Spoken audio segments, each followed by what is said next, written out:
नमस्कार, आप देख रहे हैं आवाज़ 24 न्यूज़ और मैं ओम प्रकाश मिश्रा। जैसा कि हमने आपको कल बतलाया था कि सुप्रीम कोर्ट में वक्फ कानून संशोधित बिल पर लगातार सुनवाई जारी है। कल बुधवार को पहली सुनवाई थी और कल के करीब 2 घंटे के सुनवाई के बाद सुप्रीम कोर्ट ने आज यानी कि गुरुवार का वक्त दिया था सुनवाई के लिए। आज 2 बजे सुनवाई शुरू हुई और करीब 1.5 से 2 घंटे आज सुप्रीम कोर्ट में वक्फ कानून संशोधित बिल 2025 जो आया है, जिसे सरकार ने दोनों सदनों में पास कराया और वो देश में कानून भी बन गया है, जिसके विरोध में सुप्रीम कोर्ट में करीब 70 याचिकाएं दायर की गई थी विपक्ष दलों की तरफ से और अलग अलग मुस्लिम संगठनों और नेताओं के तरफ से भी। और उसमें प्रमुख मांग यह थी कि किसी भी तरह सुप्रीम कोर्ट के द्वारा कोई ऐसा आदेश निकले जिससे कि सरकार इस बिल को निरस्त करे, इस कानून को निरस्त कर दे।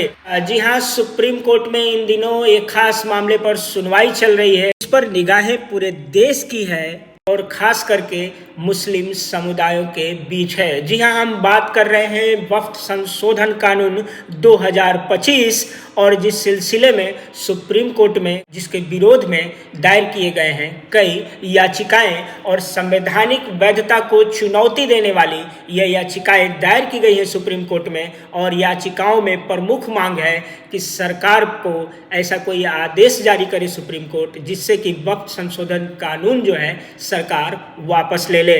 हालांकि इसके क्या नतीजे होंगे ये तो आने वाले समय में तय होगा और आने वाले सुप्रीम कोर्ट के जो फैसले होंगे उनमें ये तय होगी। लेकिन हम आपको बतलाते चले कि इस मामले पर आज सुप्रीम कोर्ट की दूसरे दिन की सुनवाई थी। बुधवार को करीब 2 घंटे सुनवाई चली थी और आज गुरुवार है और आज फिर 2 बजे सुनवाई शुरू हुई। करीब 1.5 से 2 घंटे सुनवाई हुई और हम आपको आज बतलाने आए हैं कि इस सुनवाई के दरमियान सुप्रीम कोर्ट का क्या रहा माहौल, किस तरह की दी गई दलीलें और क्या रहा आज का नतीजा सुप्रीम कोर्ट का इस मामले को लेकर के। तो आइए अलग अलग न्यूज़ चैनलों के वेब पोर्टलों से लेकर के जानकारियां इकट्ठी करके हम आपको बतला रहे हैं कि किस तरह का सुप्रीम कोर्ट का पूरा माहौल रहा, किस तरह का दिन रहा इस मामले को सुनवाई को लेकर के। तो सबसे पहले हम एनडीटीवी इंडिया का जो पोर्टल है उसके हवाले से बतला दें कि इसने क्या हेडिंग दिया है इस खबर को लेकर के। तो सुप्रीम कोर्ट में वक्फ संशोधन कानून 2025 की संवैधानिक वैधता को चुनौती देने वाली याचिकाओं पर आज सुनवाई हुई। बुधवार को भी इस मामले पर सुनवाई हुई थी। सीजेआई संजीव खन्ना की अध्यक्षता वाली बेंच ने केंद्र सरकार से वक्फ बाय यूजर के मुद्दे पर 7 दिनों में जवाब तलब किया है। जी हां, वक्फ कानून पर सुप्रीम कोर्ट में फिलहाल कोई भी रोक नहीं लगाई है, यानी कि जो कानून है वो यथास्थिति में ही रहेगा। जिस स्थिति में आज है उस पर कोई भी बदलाव नहीं होगी, कोई भी रोक नहीं लगाई है सुप्रीम कोर्ट ने। केंद्र सरकार को जवाब दाखिल करने के लिए 7 दिनों का जो है मोहलत दिया है सुप्रीम कोर्ट ने। इस दरमियान वक्फ बाय यूजर में कोई भी बदलाव नहीं किया जाएगा और वक्फ बोर्ड में नई नियुक्तियों पर रोक रहेगी। अदालत ने कहा है कि याचिकाकर्ता केंद्र के जवाब पर 5 दिन में अपना जवाब दाखिल कर सकते हैं, जिसके बाद वह मामले को अंतरिम आदेश के लिए सूचीबद्ध करेगी। यानी कि सुप्रीम कोर्ट मामले में अगली सुनवाई 5 मई को होने वाली है। यानी कि आज जो सुनवाई हुई है उसके मुख्य बिंदु यही थे कि वक्फ बाय यूजर मामले पर केंद्र सरकार से सुप्रीम कोर्ट ने कुछ सवाल किए हैं, कुछ जवाब मांगे हैं और उस जवाब को देने के लिए जो मोहलत दी है सुप्रीम कोर्ट ने केंद्र सरकार को वो कुल 7 दिनों की होगी। तो 7 दिनों में केंद्र सरकार को जो है सुप्रीम कोर्ट में जवाब दाखिल करना होगा। इस दरमियान सुप्रीम कोर्ट ने इस कानून को लेकर के कोई भी बदलाव नहीं करने का जो है आदेश दिया है। जो भी यथास्थिति है उसी स्थिति में यह कानून बना रहेगा, इसमें कोई भी बदलाव नहीं होगी और अगली सुनवाई 5 मई को होगी। तो ये जो सुप्रीम कोर्ट में जो वक्फ संशोधन बिल पर जो बातें हुई, दोनों तरफ से दलीलें हुई, तो सुप्रीम कोर्ट का जो आज का जो एक अंतरिम आदेश कहें तो निश्चित तौर पर यही कुछ मुख्य बिंदुओं के साथ आज का जो है ये आदेश रहा है।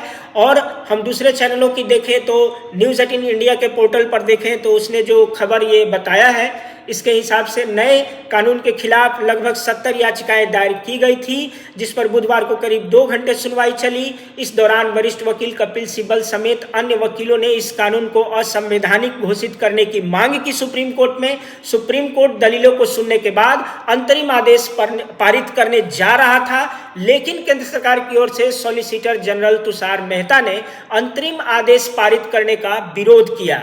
यानी कि सरकार की तरफ से जो सॉलिसिटर है तुषार मेहता, उन्होंने विरोध किया था कि कोई भी अंतरिम आदेश अभी नहीं जारी करना है, इस कानून को लेकर के सुनवाई जारी रखी जाए और सुप्रीम कोर्ट से केंद्र और राज्य सरकारों की दलील सुनने के बाद ही आदेश पारित करने की अपील की थी तुषार मेहता, सॉलिसिटर जनरल जो है। वहीं वक्फ कानून के विरोध में पश्चिम बंगाल में के मुर्शिदाबाद में जो घटनाएं हुई हैं उस पर भी सुप्रीम कोर्ट ने स्वतः संज्ञान लिया है। इसमें करीब 3 लोगों की जो है मौत हो गई थी, आगजनी भी हुई थी और कई पथराव हुए थे, कई हिंदू परिवारों को पलायन भी करना पड़ा था, यानी कि काफ़ी भय का माहौल है इस कानून के विरोध में। जो चल रही प्रदर्शन है पूरे पश्चिम बंगाल में, जैसा कि आप खबरों में सुन रहे होंगे, इस पर भी सुप्रीम कोर्ट ने स्वतः संज्ञान लिया है और इस पर गहरी चिंता भी जताई है और निश्चित तौर पर सुप्रीम कोर्ट ने कहा है कि इस मामले पर भी हम सुनवाई करेंगे कि इस तरह का माहौल देश में कहीं भी बर्दाश्त नहीं किया जाएगा, यह बर्दाश्त से बाहर है।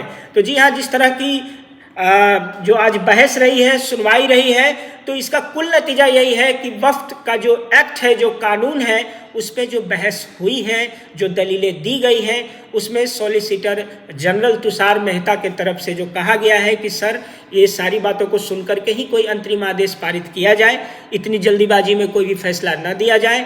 तो वक्फ कानून पर जो कुछ सवालात हैं सुप्रीम कोर्ट के, उस सवालातों के जवाब देने के लिए केंद्र सरकार को जो है जारी किया है आदेश सुप्रीम कोर्ट ने और 7 दिनों की मोहलत दी है कि सुप्रीम कोर्ट को 7 दिनों के भीतर इस सवालों के जवाब को जो है दाखिल करना होगा सुप्रीम कोर्ट में। और जैसा कि बताया कि विपक्ष दल और पूरे देश के जो कई जो है संगठन हैं, खास करके मुस्लिम संगठन हैं, जो पुरजोर कोशिश किए हुए हैं कि इस कानून को किसी भी तरह से केंद्र सरकार पे ये दबाव दिया जाए सुप्रीम कोर्ट के हवाले से ही कि इस संशोधित कानून जो बनाया गया है उसे निरस्त कर दे, सरकार वापस ले ले। और कई राजनीतिक दल इस पर राजनीतिकरण भी काफ़ी कर रहे हैं और सबसे ज़्यादा असर उन इलाकों में देखने को मिल रही है जो मुस्लिम बहुल इलाके हैं और ख़ास तौर पे पश्चिम बंगाल के मुर्शिदाबाद में जिस तरह की घटनाएं देखने को मिल रही है वो काफ़ी चिंताजनक है।